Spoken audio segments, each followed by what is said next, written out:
Check the mic and make sure it sound right, boys.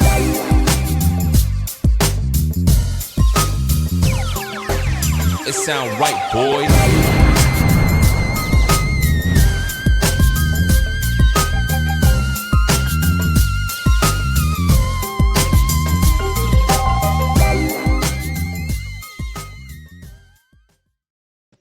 What is up? What is up? What is up, guys? Here I am again, just coming back. What I'm really gonna do is like focus on something that I love. Entertainment's kind of like getting to a slow thing. We had all the issues and stuff that was happening with like the strikes and everything else. So things are gonna slow down. So I kind of wanted to go to something that I wanted to focus on. Right? I'm a big Star Wars, big horror fan, stuff like that.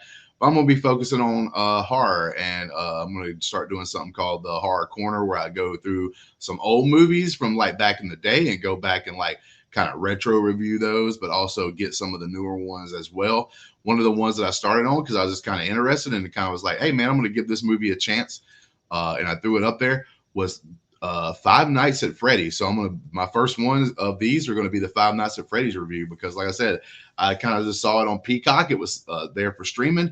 I was able to watch it easily, and I was like, I'm going to give this movie a chance, and let's just dive right into it. So we had the director, Emma Tammy. We also have actors Josh Hutcherson, Piper Rubio, and Elizabeth Tail. Now, the Piper Rubio is the little girl that plays in this movie. Like, I want to give her a special shout out. I thought she did super well in this one right here. This movie was produced for $20 million, made $295 million at the box office. So smashing success. I mean, basically you want to double what your money is. So like for this movie, it making $50 million would turn some kind of a profit. But because of the fact that it made $295 million, oh my God, knocking out of the park as far as money. Rotten Tomatoes has it at 32% for the critic score, but the audience score is actually like 87 percentile. And I kind of agree with the audience here. I'm going to have to disagree with the critics because I just simply think, and then here goes my cat just joining me out of nowhere. So I hope y'all guys have fun with that. But anyway, like I do agree with the audience here. Although the movie wasn't the greatest thing on earth, and as a horror fan, I wish there was a more bite to it. You know, I thought they took the movie to a place that was interesting enough to grab you and keep you entertained, though. I mean, the game is you sitting in a chair watching security cameras, and they expand on that with a story of a family falling apart because of a kidnapping of a son and a brother of the family. Like, I thought that was like really super good for them to like come up with a creative way. It kind of reminds me a little bit of like Freddy versus Jason, right? That movie is kind of crazy and out there, but like them even trying to come up with anything possible to make it sort of make sense. I thought they did an okay job with that in that movie. And I really think that they added like this story of this family dynamic of, you know, missing a brother, missing a son and stuff like that. And I'm gonna be honest with you, the weakest part of that movie or of this movie to me is the fact that they didn't expand on that family dynamic. I thought they should have had more flashbacks where we saw like the family in good times. That way your heart was kind of getting pulled whenever you found out like that this little boy was kidnapped and by who and all this other stuff.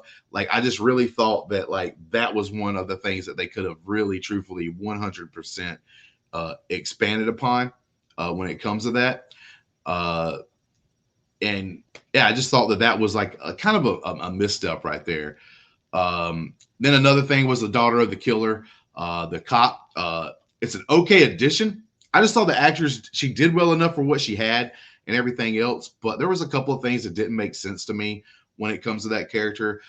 They could have showed that she had no choice, right? So they could have showed her and her father's dynamic where he's kind of like, you know, making her, you know, do the things that she doesn't want to do, but they didn't really show enough of that. So like, you almost don't feel bad for that character at all, you know, and everything else. So like, I thought that was something that they could have showed a lot better. Like, oh, how her dad is just like dominating her and making her, you know, feel like she has to do this and making her feel guilty and all this other kind of things, like kind of had her trapped in a position to where she almost didn't really have a choice and everything else, so that you could kind of feel, because like this character does get a redemption later on in the movie, and you're just kind of like, whatever, man. Like, it really didn't show me anything with that. So like, I thought they could have expanded better on there. So there, like I said, there's a couple of flaws in this movie. It's not going to be the greatest movie of all time.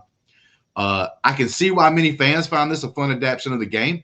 And to be honest, that should be your goal when you're making this kind of movie. Like, to be honest with you, when you make a movie, Five Nights at Freddy's, you should be trying to like make the fans happy. And I overall think that if you're a fan of the game, you look at this movie, that you can be proud. You could be like, yeah, man, like I thought they did a really good job. Yeah, they could have did improvements. Yeah, they could have did things that would have made it just a little bit better. But we almost can say that of almost every movie. But in this movie in particular, I think they could have dove in a little bit more. And I don't think you would have had to add like this overabundance of more time in the movie, right? Like I think you could have did another 15, maybe 20 minutes, added some more of that family stuff, maybe added some more scenes where the daughter and the father interact, the actual killer and his daughter interacts and everything else. And yeah, it could have been scarier.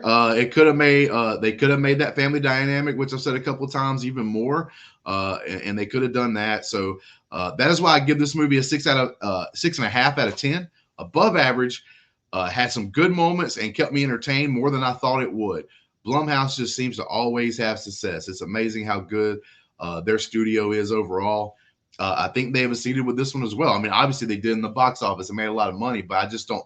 They made a movie. They took something, they expanded upon it. I thought they did good with that. They just could have expanded a little more when they came up with the ideas, right? So like the hard part was coming up with things to add to this movie to make it a feature-length film and to make it make sense and to have some good moments. And I think they came up with those ideas. I just don't think they fleshed out every one of those ideas like to the best they could have. I think that if they would have worked on some of those things, this movie could have been seriously good, like super good. But I do agree, 6.5 is not a bad time. 5 to me is straight in the middle. That's like I'm almost lukewarm with the movie, right? So like if I give something a 5, it's like I don't hate it, I don't dislike it, but I really don't like it either. Giving a movie like this like a 6.5, and I'm not even a big fan of this franchise. I didn't play this game. My son played this game, so I saw him play this game, so I know a little bit, but not much, right? Like with that being said, this I thought was a pretty good overall adaptation, and that should be the key when you make an adaptation. That's why I love The Last of Us. Yes, they did things to change it around, expanded on the story a little bit, but they kept the main story, the main heart, the main plot of the game in The Last of Us show. That's why I really do like that. And I thought that Five Nights at Freddy's didn't knock it out of the park, but they also didn't strike out, which is really good. And that's my thoughts on Five Nights at Freddy's, guys. Please, I hope you stayed here till the end here. But like, if you haven't yet, please like and subscribe. And see, this is what happens whenever you're doing this in one take. But please like and subscribe to the channel. Get us up there a little bit so that we can do things and we can produce things and do more edited material and stuff like that. But like the way we got it going on, we just have fun talking about movies and talking about entertainment with you guys. And we're going to keep doing it. And you can join us on the Patreon right there as well. All that good stuff. And thank you to the Patreons out there that keep us going, man. Because, like, I mean, we need a little bit so that we can do the things that we need. Shoot, I need another headset, to be honest with you. Let's get that stuff done. But with all that being said, thank you, guys. Thank you for your support. And I hope you had fun. And, yeah, just be paying attention. The Horror Corner is going to be something that I do more and more often with more and more movies. Like I said, I'm going to go back, watch some of my old favorites. I'm going to do this with some of the newer movies as well.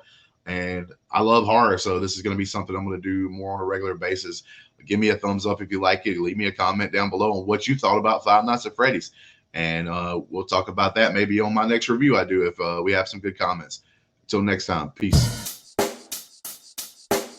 Check the mic and make sure it sound right, boys.